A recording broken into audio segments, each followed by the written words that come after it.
What this does is firefighters have been running at 3, which is the basic minimum standards across the United States. You can't roll that truck unless you have 3 men on. But that is minimum staffing levels. We've been running at minimum staffing levels so long that we think it's okay.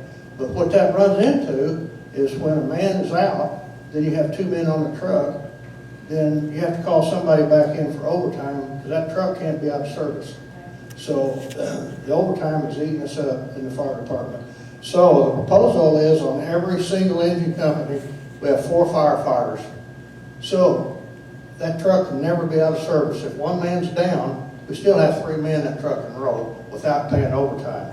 And if we happen to have 2 men out, we can transfer one off the back of this 4-man truck to the 3-man and still not have to pay overtime. So that does help the bottom line too. But it also makes it safer for firefighters. When they run into a house, first in responders, that first truck that comes in, if there's only 3 men on that truck, they cannot go in and rescue anybody in that house because standards are 1 man in stays in the truck. The driver stays with the truck at all times. That leaves 2 men left. That means you have to have 2 men in and 1 man out before anybody can go in. So they're waiting for the next truck to come in to have enough manpower if they have to go in for a rescue.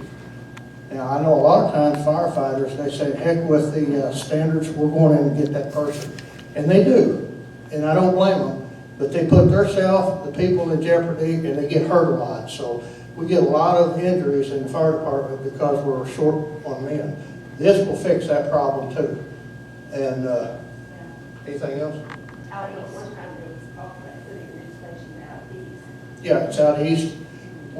As they expand and grow out east, their service has got big gaps in it. And what happens, if everything has got the response time, everything's tied to response time. So if response time takes longer to get to a certain part out there, homeowners' fire insurance is outrageous. So by putting a fire station out there, all the residents that live from a certain line that way, their insurance is going to drop probably half or 2 just because of that fire station, and they can get there within that 4 or 5 minute response time.